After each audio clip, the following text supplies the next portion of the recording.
We all good? Everyone ready?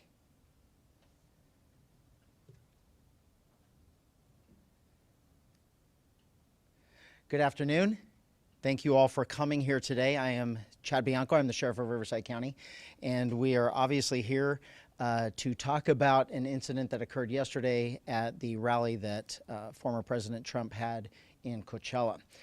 There has been a lot of media stir beginning last night with social media and further on today about the arrest, and so I am here to give you as much information as I can.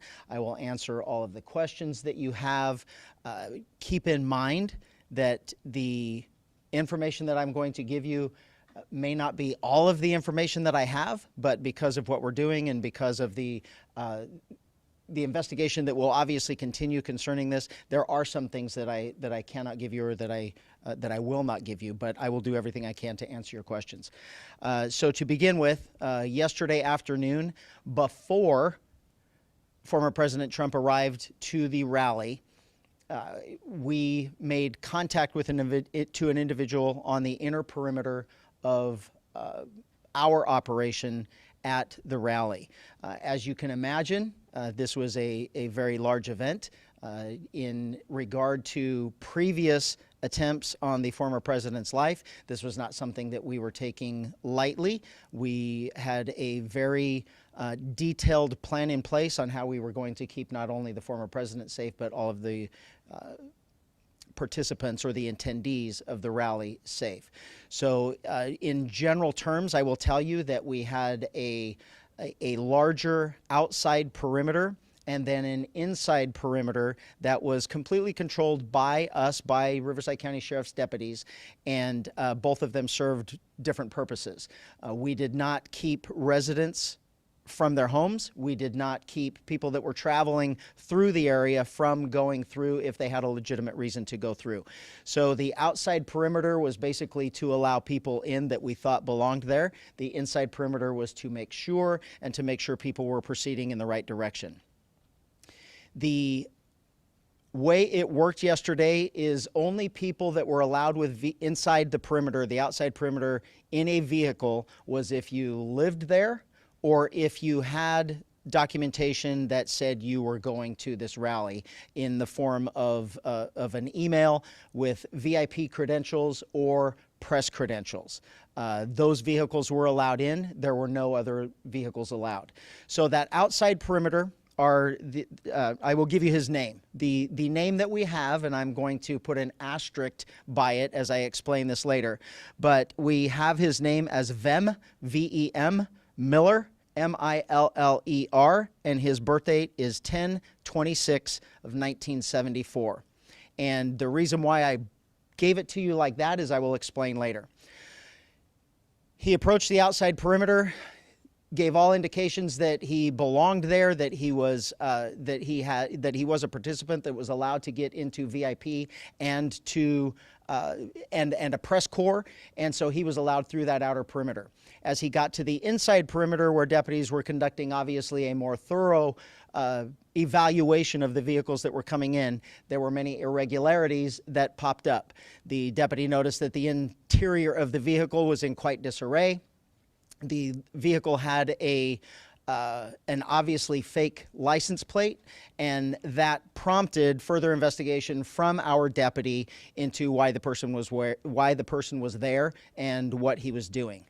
During that investigation, the deputy eventually found multiple passports with multiple names, multiple driver's license with different names.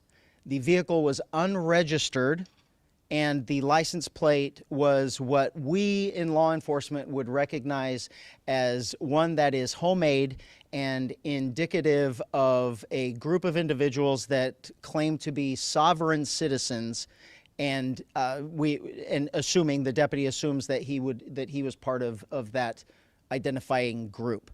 So during the investigation, obviously those identification documents were found, in addition to a loaded handgun and a shotgun. Obviously, this was before the former president arrived. The person was taken into custody. He was eventually booked into jail on those charges, and eventually He was released. He will have to further his court case in the future. Right now, we are actively engaged in working with Secret Service and the FBI to ensure that this person is followed up on and all of the information that they can gather. I can tell you that from my perspective, from a state law enforcement agency's perspective, the firearms charges is what we arrested him for and booked him on. Anything further will come from the federal government, and quite frankly, I don't know if we will be a part of that. We will certainly be a part of that investigation and cooperating with them, but those charges, if any, will come from them. They will not come from us. With that being said, is there any questions? Yes, sir. Sheriff, we talked to Mr. Miller this afternoon, and he said the accusations or the belief that he planned to assassinate President Trump were, quote, complete bullshit. He said that he had a special access pass that was issued to him by a Republican group in Clark County, Nevada, and that when he rolled up to the checkpoint, he told the deputies that, in his words, as a courtesy, that he had firearms in the trunk of his car. Do you have a comment on what he said? I will not comment on what he said, or specifics that we learned or gained from our contact with him. Quite frankly, I'm not really concerned with the statement that he gave the media after he was released from custody. I can tell, well, because it's irrelevant to me. I mean, as far as I'm concerned, there were a minimum of 25,000 people that entered past those deputies into that location that had legitimate identification and weren't carrying guns. So I will just go from there. Yes, ma'am. Sir, you've been quoted as saying we probably stopped another assassination attempt in the press enterprise, and then obviously you just gave us all of that information. I'm just curious how, what about what happened led you to that conclusion and that statement, given what you just explained about what you saw in the car and everything? Yeah, so basically, I honestly, I will be honest with you, I don't remember saying that, but it certainly would be something I did say because it's something that in the last 12 hours we've talked about extensively of what happened. Thank God, and by an act of really what we did in the week leading up to keeping that place secure, I certainly wouldn't want to be saying after the fact that I wish we would have done something to prevent that shooting. And there is absolutely no way that any of us are going to truly know what was in his head. I can tell you that none of the other probably 50,000 people that showed up yesterday for that event brought multiple passports with different names and guns. And if there is any further statement about whether or not he belonged there, the statement of him saying that he was given credentials to be there by someone else, that's not up to me to decide. I mean, we didn't arrest him for going inside the facility. We arrested him for having guns, illegal guns in his car. What his frame of mind was, all we can do is speculate, unless we truly just want to believe anything that he tells us. I guess it's just, given everything that's happened leading up to in this presidential campaign so far, it's just quite a dramatic statement to make, given what we've seen so far. I mean, A dramatic statement for me to make? well, just, yes, I mean, I guess, but there wasn't any, So this is what I'm glad of. This is what I am very glad of. I know that the presence that we had at the rally with deputies, with snipers, with counter snipers, and Secret Service snipers and counter snipers, I am glad that we're not talking about this after we shot him. We get to talk about it before, and no matter what, it's all going to be speculation about what his intentions were getting there. What we do know is he showed up with multiple passports with different names, an unregistered vehicle with fake license plate, and loaded firearms. If you're asking me right now, I probably did have deputies that prevented the third assassination attempt. If we are that politically lost, that we have lost sight of common sense and reality and reason, that we can't say that, holy crap, what did he show up with all of that stuff for and loaded guns, and I'm going to be accused of being dramatic. We have a serious, serious problem in this country, because this is common sense and reason. I saw some of you there yesterday. You didn't have guns and fake IDs. I don't know how else to explain it. Sharon, you were talking about the two perimeters and how, the one checkpoint and the inner one. I'm just curious, did he have the proper credentials to get past those? Did that check out? It was just what was in the car that was the red flag, but the credentials perhaps checked out with the deputies to get that access. So if you went there, the credentials are come out at the very last minute, and they are very, very vague. So there's actually 3 different points of contact and entry. We had an outer perimeter, an inner perimeter, and then you still have to go through Secret Service metal detectors and final big screening to actually get inside the facility. And that is where they would verify whether those were real. And to be honest with you, that thing that you have on your phone, it's all whether or not they have you on a list. It's not just showing up with a piece of paper and saying, I'm in. It's whether or not you really did apply through that website to get in. Secret Service does an extremely good job of trying to pre-vet people that are trying to get those tickets to get inside the. And I'm sure this is probably part of the investigation, but did he say why he had all these passports to do deputies what all this was? No. And then one thing about I will confirm, just because it was said of what him saying that someone else gave him a pass. Well, you don't get to give away passes to go to a rally of a former president or even the vice president going to her rallies. We don't get to share those things. I can't share it with my spouse, let alone with friends. So all of those things are red flags for us going in. None of those things made sense. So it wasn't that we could verify individual documents that we had, because there really isn't those things. And that would have been done at the final checkpoint going through that is completely run by Secret Service. Sheriff, can you confirm that this suspect here, I know you all are currently investigating him, looking into his past. He's a member of the Republican Party and previously ran for state assembly in Nevada. Second part of the question, have you heard from the Trump campaign, Secret Service, in response to the actions that your deputies took?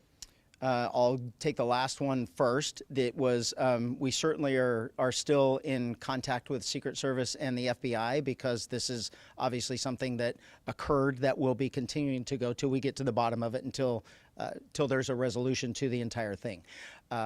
The second thing and the second and third thing, I knew this was going to happen. I couldn't care less what political party he belongs to. I honestly, I think that's the stupidest thing in the world, that we have to label something and we're labeling this as politics. He was a lunatic. He was, and from my perspective in law enforcement, it's that group. If in fact it turns out that he is part of the sovereign citizens group, they are certainly considered a far right group.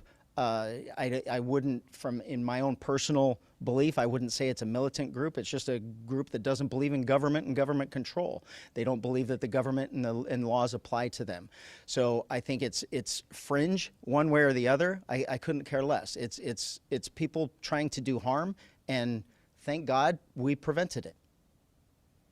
Can I ask one other just clarifying question? Yes. The cars. Was every single car that was entering the space, and I apologize if I wasn't there, so I wasn't sure about the setup, but was every single car checked? This was the only car that drew attention yesterday. Is that accurate? Well, I'm sure there were multiple cars that drew attention, but and every single vehicle that made it into the actual event, every single vehicle was checked. He did not make it into the event. He made it to our interior perimeter that was maybe 100, 200 yards away from the actual interior perimeter. So he didn't get to the point where Secret Service would find him. We identified him, detained him, and eventually arrested him before he got to the actual event entrance. And that was about 100 to 200 yards before the entrance. Please don't quote me on that, but yes. I mean, I think it's roughly, as I'm trying to imagine the entrance and where he was, I think it's about a quarter of a mile, 250 yards, maybe. I'm not 100% sure. President Trump mentioned you and your family there during the rally. How close were you sitting to him, and who other, you don't have to name them by name, but did you have other family members with you? I did have my family members there, and we were lucky enough and gracious enough to have VIP seating, so we were relatively close. About how far would you think? How far away was I from him? Right. 40 yards. Thinking back to what might have happened, do you feel concerned for your safety or your family's safety now? I will tell you, as the sheriff of Riverside County, and knowing what we know going into this event, that there had been 2 attempts on our former president's life, and the amount of people that were going to be coming to this in such a short notice, what my team was able to do and what we did for the goers to this event, for the attendees, I was completely confident that there was absolutely nothing going to happen inside that facility, and I am inside that venue, and I am extremely proud of what the deputies did and the buy-in, the personal buy-in that they took upon themselves to ensure the safety of our former president and the attendees of that rally. I was not concerned for myself at any point. Even after the fact, knowing that this guy was there? It was our intent to make sure that there was an outside perimeter and an inside perimeter, that no one that did not belong there, that intended to do him harm or anyone else harm, would be allowed inside that event. And we did exactly what we had hoped for. And in hindsight, looking back, the planning that my team did and the actions of my deputies into this is exactly what we had hoped for. And we know that we prevented something bad from happening, and it's irrelevant what that bad was going to be.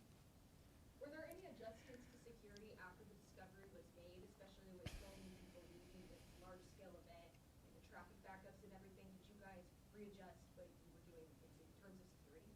No, I will tell you that when I was told that we had made an arrest and the brief particulars of what the arrest was, what it involved, I really, my first thought was, we did everything right. It worked. I was told where it was. I knew it was an outside perimeter, and I was not concerned at all. I was not concerned for anyone else's safety. I knew that the precautions that we put in, the measures that we put in, did exactly what they were supposed to do. The other part of your question, the aftermath, the people leaving, I cannot tell you. I've been told way too many times today and in the middle of the night that it didn't go very smoothly. There was a lot of people trying to leave at the same time, and logistically, it wasn't it wasn't conducive to going smoothly.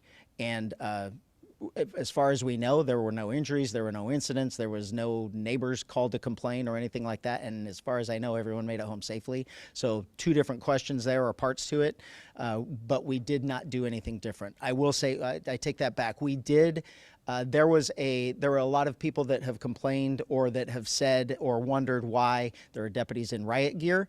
We had deputies that were off-site that were ready for something, to respond to something should something happen, and they were never intended to come inside the facility unless that happened. Afterward, when everything was over and it was obvious there were problems with people leaving, with people trying to get over fences and those types of issues, we did bring those deputies in just as extra help in funneling people out.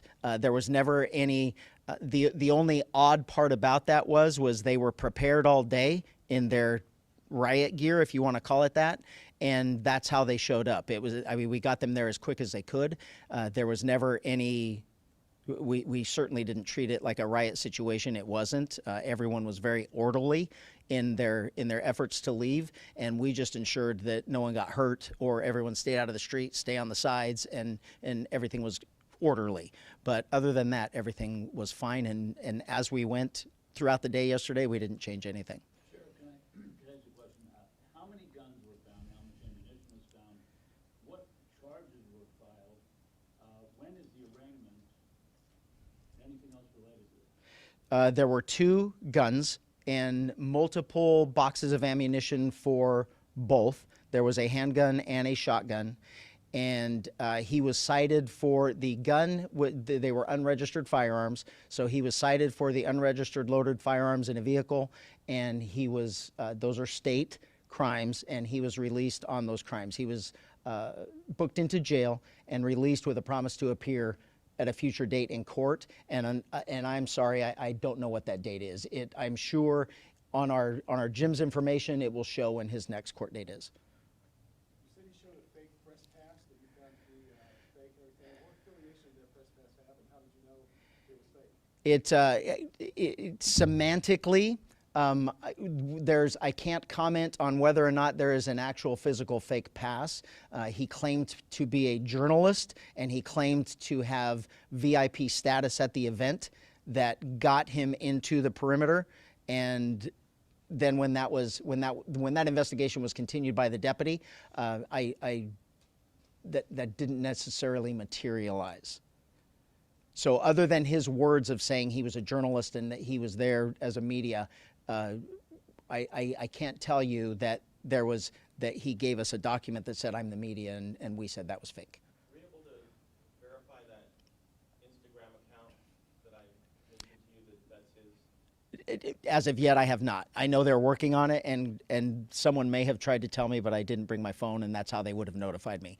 I know we're actively trying to track that down, as well as Secret Service and the FBI. But And so who's investigating now? our investigation is relatively done. The continuation will be a cooperation between us, the Secret Service, and the FBI. More than likely, federal charges like that would be headed by the FBI. I can't say that for sure, but it's a combination of all three. And I will say the working relationship and the effort that we all, the federal agencies and the sheriff's office, put into this going in was seamless.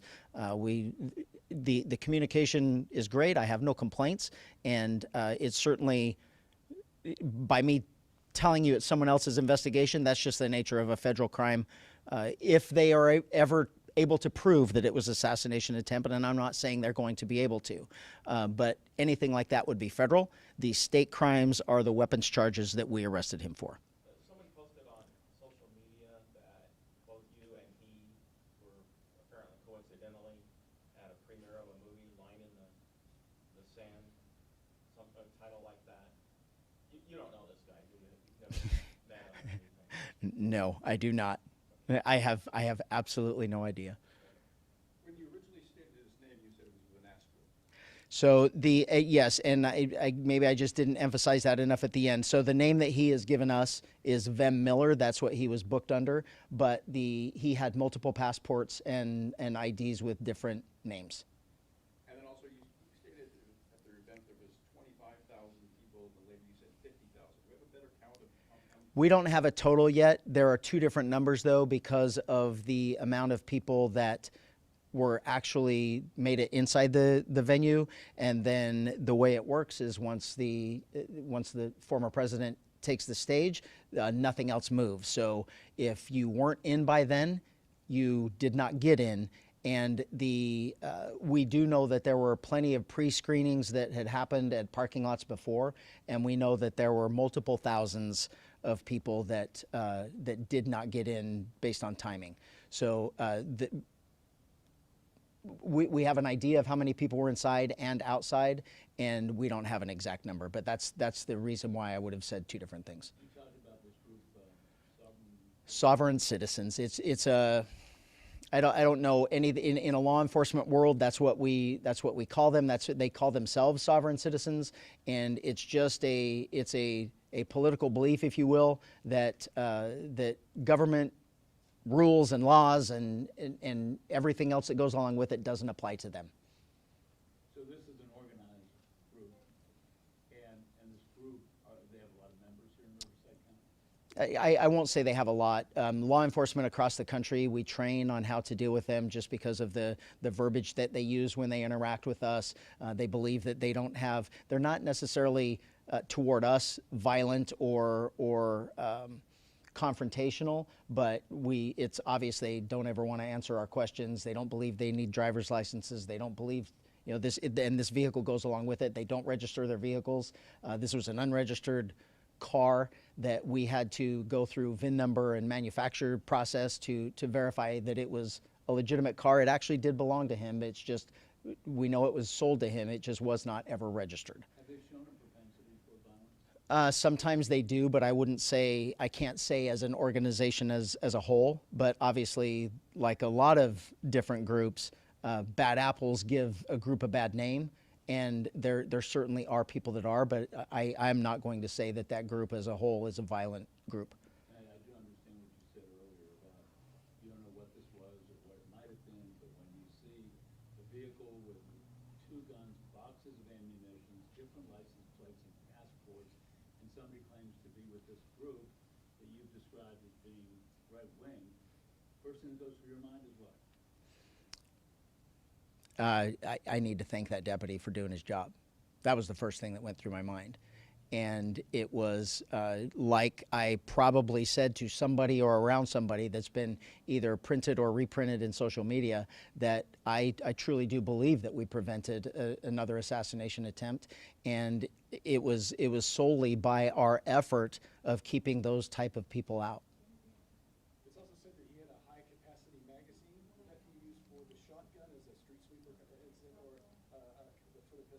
It was for the handgun. The high-capacity magazine was for the handgun. It's different names on the passports, and I think, did you also say driver's licenses? Yes. Were these like tiny variations of the name, or like, Fred and Brown? I won't get into specifics, but it was both of the question that you're asking. Okay. Any details about another individual linked to a potential bomb threat at the event as well? We know that there were, no, not linked to an individual or specifics that I can give you. We are aware of our dogs and federal dogs that hit on people or things that we ended up not letting in, but I don't have any specifics on anything like that. There was nothing that rose to this level. Anything else? Okay, thank you for coming.